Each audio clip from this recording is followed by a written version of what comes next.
Hello friends, अस्सलाम वालेकुम and welcome to reality stories. दोस्तों, ये साल था 1967 का। कराची के एक इलाके बहादराबाद में एक छोटी सी दुकान थी। ये एक जनरल स्टोर था जो हमें हर गली मोहल्ले में मिल जाता है। इस स्टोर के मालिक शदीद बीमार थे। इन्हीं का एक बेटा था, इसका नाम इम्तियाज अब्बासी था। इम्तियाज कराची के निश्तर कॉलेज में पढ़ता था। ये फर्स्ट ईयर का स्टूडेंट था। वालिद की बीमारी की वजह से इम्तियाज बहुत परेशान रहता था। इसको अक्सर ख्याल आता था कि इसको अपनी पढ़ाई छोड़कर कोई काम शुरू करना चाहिए, जैसा कि कोई कारोबार। इम्तियाज के वालिद काफी कमजोर हो गए थे। इनके लिए दुकान पर बैठना मुश्किल होता जा रहा था और बस इम्तियाज ने फैसला किया कि आज से इसके वालिद आराम करेंगे और इम्तियाज इनकी दुकान पर बैठेगा। इम्तियाज ने पढ़ाई तो छोड़ दी, लेकिन ये भरपूर मेहनत करने लगा। अपनी दुकान में सफाई भी इम्तियाज खुद ही करता था, यानी झाड़ू लगाने से दुकान का सामान लाने तक और फिर वो सामान बेचने तक का हर काम इम्तियाज ने संभाल लिया था। इसके वालिद भी बहुत खुश थे कि इनका बेटा इनका सहारा बन गया है। दोस्तों, कोई काम छोटा नहीं होता, काम हलाल होना चाहिए और बस वही काम इंसान को कामयाबी की बुलंदियों पर पहुंचा सकता है। इम्तियाज की कहानी भी बिल्कुल ऐसी ही है। आज हम इनको इम्तियाज अब्बासी के नाम से जानते हैं, पाकिस्तान की मशहूर सुपर स्टोर्स की चेन इम्तियाज सुपर स्टोर्स के मालिक। लेकिन सवाल ये है कि वो लड़का जो एक छोटी सी दुकान चला रहा था, वो इतना कामयाब हुआ कैसे। दोस्तों, ये साल था 1971 का। पाकिस्तान के हालात बहुत खराब थे। पाकिस्तान और इंडिया की जंग चल रही थी। ईस्ट पाकिस्तान हमसे अलहदा हो गया, जो बाद में बांग्लादेश बना।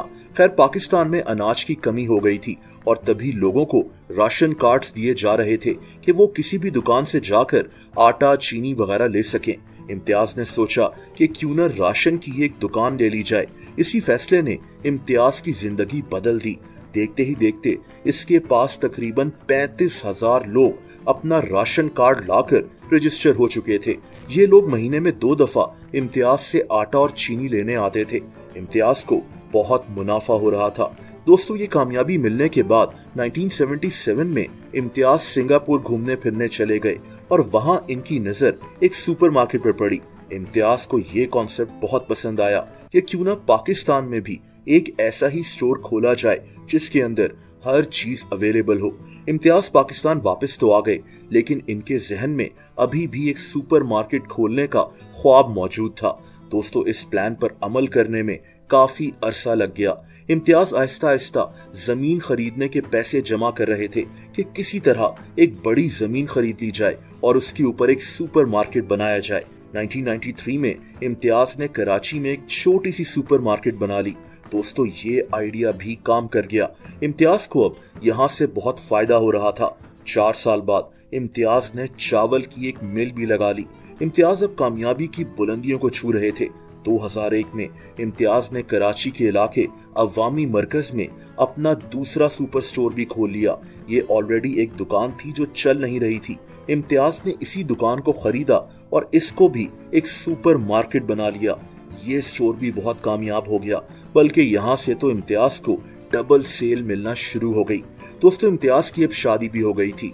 इनके बच्चे बड़े हो गए थे और अब इनके बच्चे भी कारोबार में इनका साथ दे रहे थे। इन्होंने कराची के इलाके नाजिमाबाद में भी अपना एक स्टोर खोल लिया और अब इनका प्लान पंजाब में अपने स्टोर्स खोलने का था। इम्तियाज और इनके एक बेटे गुजरांवाला पहुंच गए। ये गुजरांवाला में एक नया स्टोर खोलने की जगह देखने लगे। दोस्तों, इन्होंने जमीन खरीदी और यहाँ भी एक स्टोर खोल लिया। इनका ये आइडिया भी काम कर गया। जब इंसान मेहनत कर रहा हो तो अल्लाह ताला की मदद भी साथ होती है। इम्तियाज और इनकी फैमिली के साथ भी यही हो रहा था। इनका गुजरांवाला स्टोर इतना ज्यादा चल गया कि इम्तियाज की किस्मत और भी ऊंचाई पर पहुंच गई। इम्तियाज सुपर स्टोर्स की ब्रांचेस अब जगह जगह खुलने वाली थी। इसके बाद ये फैसलाबाद गए, सियालकोट गए, लाहौर गए, गुजरात, सरगोदा, इस्लामाबाद, हर जगह। इम्तियाज दिहाड़ी तक चले गए। पंजाब का एक शहर जहां की आबादी इतनी ज्यादा नहीं है, लेकिन वहां भी इनका स्टोर कामयाब हो गया। अब इम्तियाज सुपर स्टोर मुल्तान में भी खुल चुका है, मेरे अपने शहर में। इम्तियाज सुपर स्टोर्स का ये सफर बहुत पुराना है, लेकिन जब इंसान मेहनत करे और सही जगह करे तो उसका सिला किसी न किसी फॉर्म में इंसान को मिल ही जाता है। इम्तियाज अब्बासी की कहानी भी कुछ ऐसी ही है। दोस्तों, अगर आप मुझे इंस्टाग्राम पर फॉलो करना चाहें तो उसका लिंक नीचे डिस्क्रिप्शन में मौजूद है।